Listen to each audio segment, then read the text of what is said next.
good. So what's been happening in the last week? And if you say nothing, I'll be shocked. A commitment to move, sell my car. I found 2 tenants, so now I have a fully occupied house shortly. So my mortgage is paid for. Lots and lots of collaborations with other coaches and other business, little collaborations with lots of people. Lots of moving pieces. And when you said to move to anywhere in particular? Here. Okay, so I'm talking to you at home now, am I? You're the first to say that, yes. That's what you told me. Yep, that is accurate. Pardon me, some sesame seeds went down the wrong way. That's okay, if you need to get water, go for it. Yeah, okay. Wow. So this last week, Pluto went stationary. And Which means that the force that's been behind all the change and deep-seated transformation since 2008 in Capricorn, the force that's behind that has been, let me see, so the force that's been behind the transformation in the foundation of your life has gone stationary, which means the energy is coming through loud and clear without distortion at the moment. So everything that the last 8 to 10 months has been about came to a head in the last few days, and it still is there. That includes COVID, and Saturn went across Pluto, Jupiter went across Pluto, all this stuff's going on. And the world is changing. It's never going to be the same again. Yeah. Right? And this is a massively significant time in history and in the history of this decade. So the fact that you're changing home, I was going to be a literal astrologer, right? I would say that's straight out of the books. Because? Technically, do you really? Because, okay, if you want to go into so not the technical, but in terms of by you saying that Pluto is stationary and everything that's happened the last 8 to 10 months is leading up to this last week. What does that mean? Everything's coming to a head. Pardon me. Coming to a head. What does that mean? And I'm talking about since 2008, and on a bigger cycle for 500 years. Right? So everything that history has been building up to, I'm getting a lot of background, so it's distracting. Everything that's history has been building up to over hundreds of years, thousands of years, the last 12 years, and the last 8 months. So there's been a build, and I could go into the whole thing, but we're coming to a point of evolution where human beings making conscious choices changes history. I'll read you something. I'll see if I can share this with you. Wonder if I've got it up there. Let me see. Maybe I can put it on my screen. Just hold on for a second. Rebecca? Ah, there we go. Maybe it'd be better if I did it off. Yeah, maybe it'd be better if I did it off here.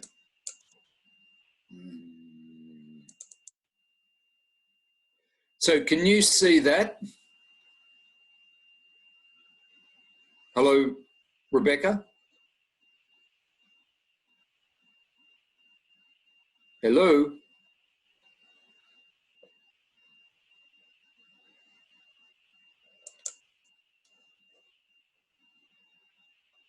Oh, there you are.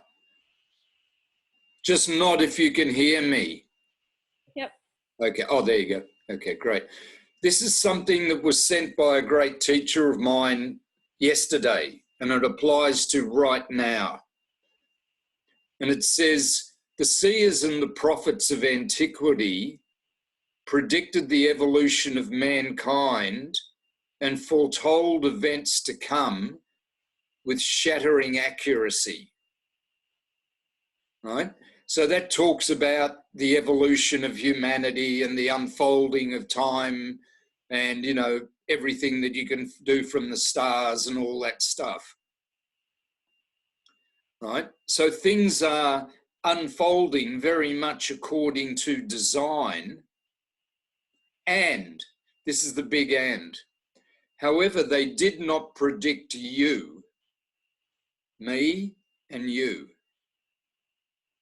You who would choose to grow, you who would create your own reality consciously, you who would dictate your own evolution, they did not predict you. Okay? Now, the reason I'm saying that is history is unfolding, and when you look at the astrology, everything is like, you know, for someone who's a scientist and doubted astrology and deals with a lot of people who just flip it off, it's so mind-blowing to watch, not to predict because your own concepts get in the way, but to watch the environment and then see what actually happens, like testing it like a scientist. You know, you let the thing run, you record the facts, and then you look at, do the facts actually match? And they give you a better understanding of what these planets actually mean and blah, blah, blah. Well, I've been doing this for decades, and particularly the last year or two, and it's just mind-blowingly accurate. But it's not the only thing at play, because we are a part of nature. We are a part of the unfolding cycles in the world, you know, and therefore those cycles really tell us what's going on. But human beings have never, ever before been at a point where their conscious choice actually changes, brings the best out of, takes evolution to a new level.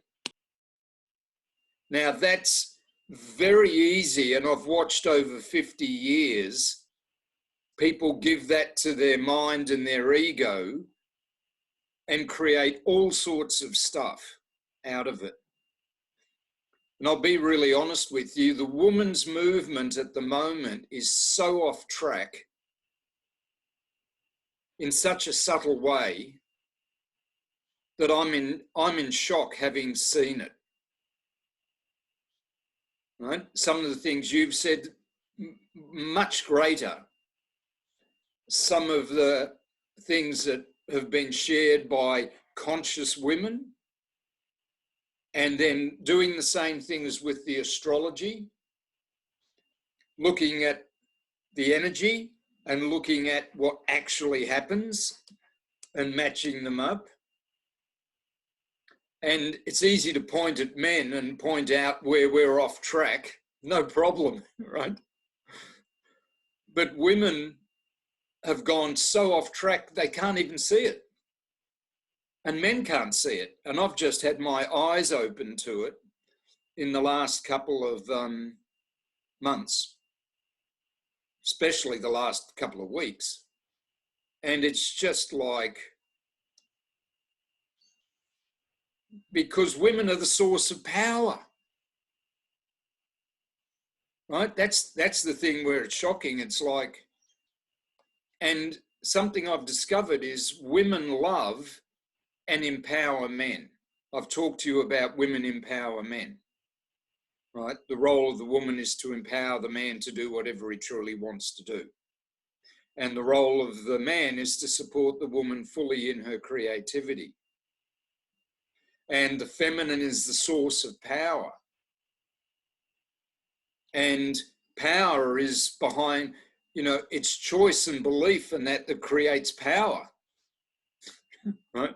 So if we're going to consciously create a new reality and the masculine and the feminine are disconnected, we got a major problem, because we're now at the point in history where you and I are here to play our role 100%. Does that make sense? You're here.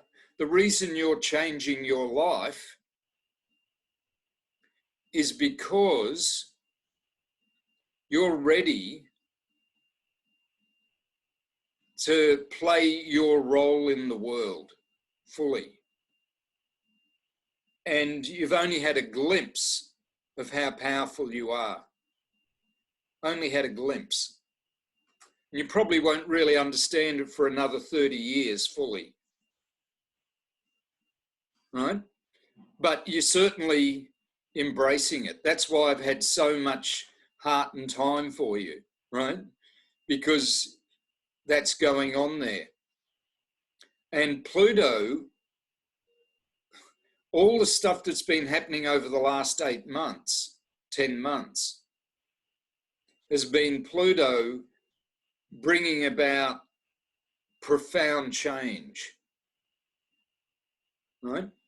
And Pluto as an energy is about death, right? That leads to rebirth in a regenerated form filled with new life. It's about transmuting, transforming, and transcending. But the practical part of it is things have to die in order that they can be reborn in a better form filled with more life. So everything, Pluto being in Capricorn means, and it's been there since 2008, means the whole structure of our lives has to transform, right? Now, everyone can go, a lot of astrologers look at that and said the old paradigm's going to go burn and go down, and, conservatives are going to go, well, actually, conservatives have become more empowered than I've ever seen them in 50 years, right? It's just, so is this do you want me to go into this, or do you want me to do something else? You saw my yawn? I don't know what that means. No, I'm taking copious notes right now, so okay. I'm really intrigued. I want to know where, I do have a question, and I know you'll probably circle back to this, and I'd like to understand what insights you've seen from the disconnect between the women going off track and what we can do to get back on track. Oh, that's about the next 20 or 30 years of my life's work. Yeah. I have a friend in California I've been involved with her for a couple of years, as a client and potentially working together. And she's got a blog thing for women. And I said I should come and really start talking with the women about the Grail and the power of feminine energy. And she went, That's really interesting. I'll never forget this comment she made.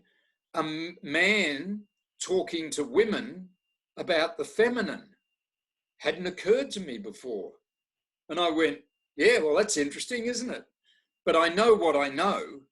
I'm very clear about it. And I said, look, I don't care whether I was a frog. I'd still be talking about it, right? But then over the last week, again, with all this power coming through, I realized women empower men through loving them. But men heal women. You know how men can abuse women? I'm sure you've heard about that. The light shadow of that, the positive side of that is men heal women. And that's been completely ignored. I wrote this down years ago and I just came across it and I went, oh, God, I forgot that. It's men who are going to help women heal. It's women who are going to empower men. And because I just got caught up in women empower men, women empower men. And it's like, no. And feminism has gone, we're going to empower ourselves and screw men, we don't need them. I mean, I'm exaggerating it right out, but it's right into the subtleties of thought. Like what is too feminine, what is too masculine? That subtlety, right? I remember when you said to me or me and Dan or something, it's too masculine, you know, and I've thought about that for weeks now. And we've talked about it and I said, imagine saying to a woman, you know what you're doing? It's way too feminine. I'd be hanging up on a cross. I'd be crucified, particularly if I lived in California. Right? Really? I mean, yeah, I guess certain parts. I guess it depends on the person, because I would take that as feedback to balance it out. Yeah. Okay, exactly. And that's what we did with what you said, because we've balanced it out so much, you know, and because of that feedback, right?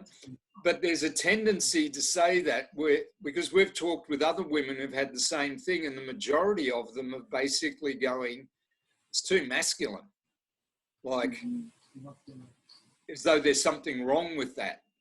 You know what I mean? If you said to a woman she's too feminine, it'd be like, I am feminine. What do you expect? You know? And of course, you know, gay people can be very feminine and gay women can be outrageously feminine, but you'd never say that. You know, it's like that's acceptable. Well, the whole thing is the masculine has been, in a sense, put down. I'll use simple language. Don't take this personally, as to do just simple language to make it. The masculine over the last 50 years has been put down, sometimes for good purpose, because certain things men do need to be confronted and dealt with, right? But it's been put down, and a lot of men have actually allowed themselves to be put down. Now, I go to Thailand, I've had such a measure because Katai knows none of this stuff. And in our relationship, all she wants me to do is be empowered. And all I want to do, literally 80% of my money goes to support her creativity. But what she's creating is like my version of what you've got where you're living right now, right? She's building an environment to be my home for the rest of my life. And she's building it. I don't have to do a damn thing. You know, I don't have to deal with Thai builders and, you know, and go crazy. They're organising that. That's her creativity. And my job is to create money doing what I love the most, right? And what I'm really good at. So I have that. And then I measure it against Europe, Australia, America, a lot of other countries. And something's just been off. And I realized I'm healing Katai's world. I'm ending poverty for a whole family, not so that they're dependent on me, but I'm giving them the resources to make something of themselves. I'm healing, and she's empowering, and the family's empowering me. And that's the proper thing. And a lot of this stuff that's going on in the world has been about women don't realize how much they need men to heal them. Yeah, it's been coming up a lot more. Yeah. Oh, okay. So conversations and experiences here where I am. Yeah. Tell me about it. There's been a couple of men I've encountered, and some even are facilitators of helping women feel comfortable expressing themselves essentially, and have guided more of the gentleman I'm living with. He's from France, and he helps a lot of women understand and be able to express themselves more, and provides workshops and such, and help me too feel more comfortable and experience and express myself. And that was new to me, and I've noticed now, as I saw the example, more and more men have really started to embody that. And even just yesterday, there was a conversation at a women's circle I went to yesterday, and one of the girls had talked about boundaries, where we had the whole topic of boundaries. And so each person, 12 women, went around and spoke about boundaries in their perspective. And one girl landed on the topic. She said, you know what, this is making me think. I've never talked to a man about setting boundaries, and I think we can learn a lot from them. Because I don't know if they have as much trouble with boundaries as us women do. And I was like, that is such an important thing to say. And it's true. There are lots of things like that we can be learning from the masculine and from men, that we're trying to solve on our own. Perfect. Beautiful. Now I don't feel so alone. No, it's becoming. I think it's in the process. Yes. As you're seeing this gap, I see it as just with anything, you in order for a pattern to be, just like you said, death, or transmute, transform, transcend. We went through the transmutation process the last 50 years. Now we're like transforming, and now it's transcending. But essentially, it's women need to define their own identity. So they went very far one direction, and then very far the other direction, and now we're trying to find the middle again. Yeah, exactly. And so I think some are still stuck on the outliers and don't know how to get back to coming together and working together. Yeah. Well, that's the way I see it.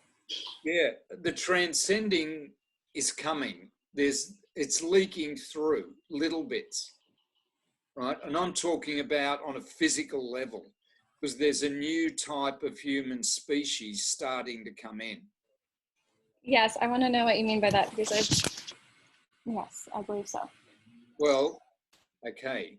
How much do you want to know about it, in the sense of a lot, the whole picture, or just some insight? Just some insight to begin. Okay. Let me see. How can I put this?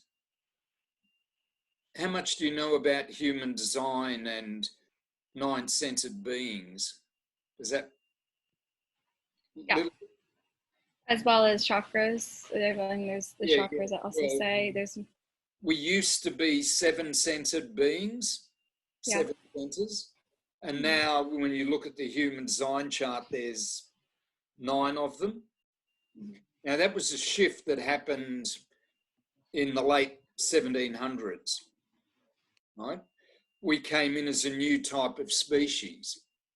And by now, 250 years later, we're basically the predominant human, right? All humans are operating like nine-centered beings. But that's a transition design. The actual human design is evolving now. And again, you asked me to keep it simple. So the emotional center is changing its nature. Up until now, however the emotional center was originally the third chakra, you know, was where most of the emotion stuff happened, and then we've got this other one now. It was like living on the ocean. Imagine not where you are now, but you are living on the ocean. Some days are calm and beautiful and wonderful. Then it gets a bit choppy. Then a hurricane comes through and it's up and down and up and down, and, you know, and it's constantly in flux and change, like living on the ocean. That is how emotions have been through history. And that's how we've experienced emotions. Unpredictable, all over the place, you know, changing from circumstance to circumstance, day to day. Well, the change that's coming in our design is and that emotional energy has driven people. That's why the emotional center is a drive. It's driven people. So we've been driven by our emotional fluctuations. Some, if you've got the emotional center defined, it follows a pattern. If it's like me and there's no definition at all, or you, where there's a little bit, right, a couple of gates or something like that, it goes up and down depending on your circumstances. Hence, people like you and I look for places like Thailand and Nicaragua to get away from all the emotional drama that people are going through, right? It makes us feel like, you know, we can at least calm down a bit, right? So that's how we are. The change that's happening is coming from the physical world to fix the emotional center, so it becomes not something that drives us, but something that's an awareness that we have. And that is the equivalent of going from living on the ocean to moving to an island or a continent and living on land.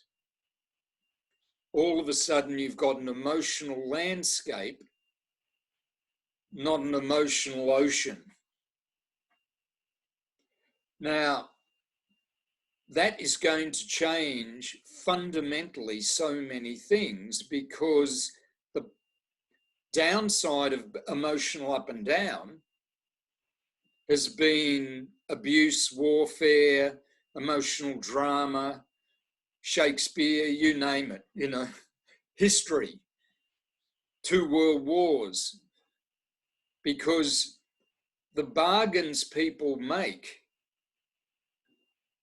are based on, I give you this and you give me that, or who's going to win.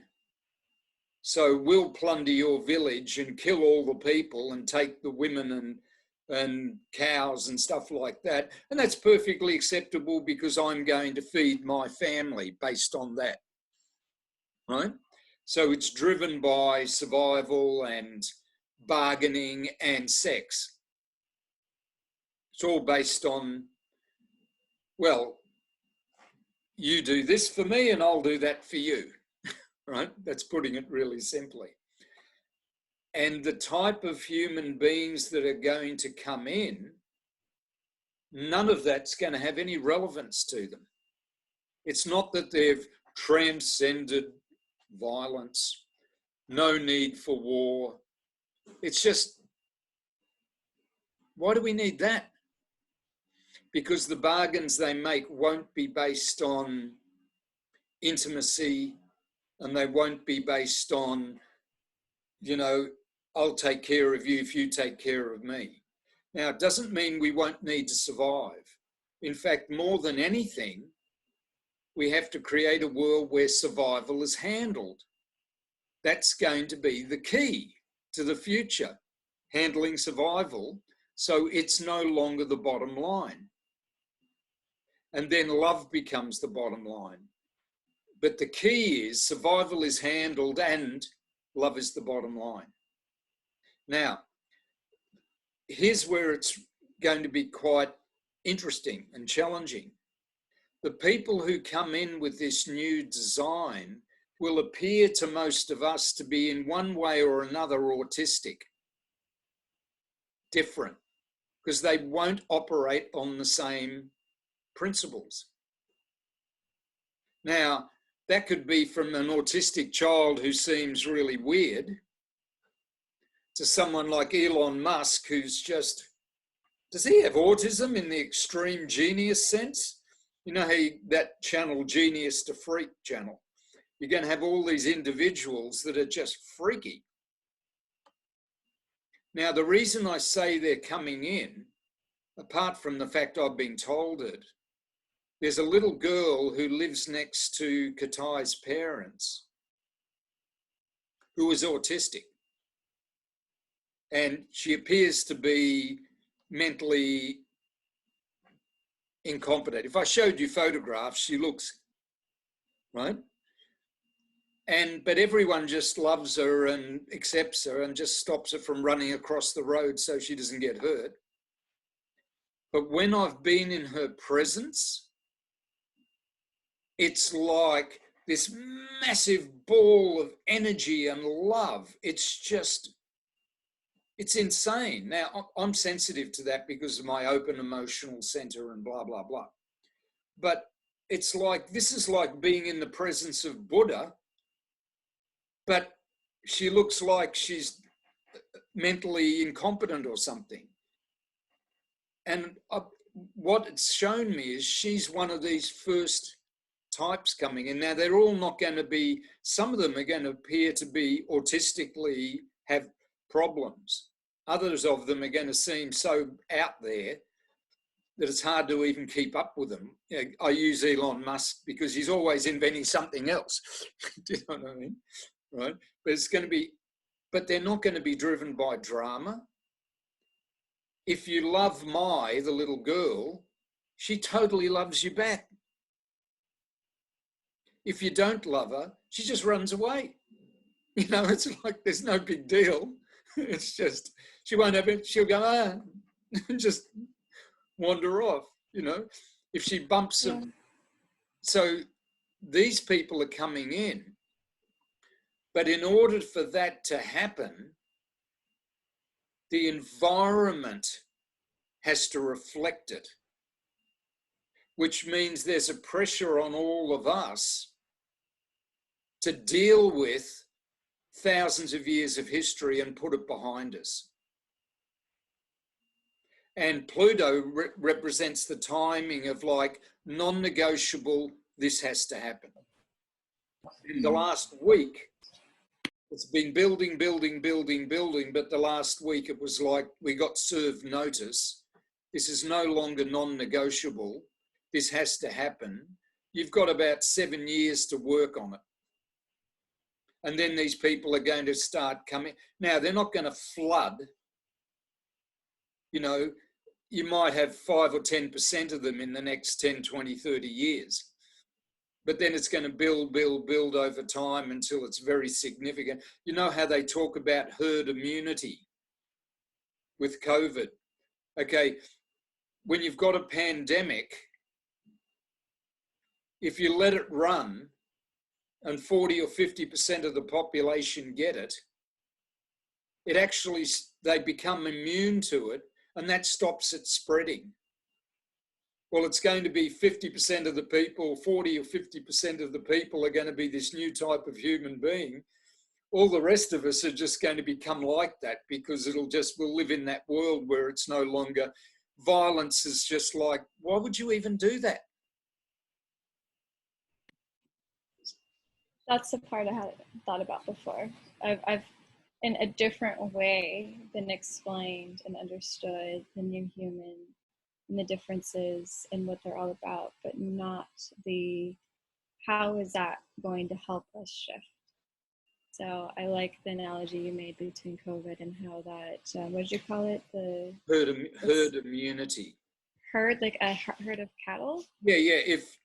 If you get a virus or a pandemic flow through a herd of animals, when 30, 40, 50% of them actually get sick and recover, or at least some of them recover, and you get about 30 to 50% of the herd have had it, it stops spreading through the rest of the herd because it finds it gets to a point where it's difficult to transmit through the rest of them, because if someone gets it, it then jumps to someone who's got the antibodies and it just crushes the whole thing.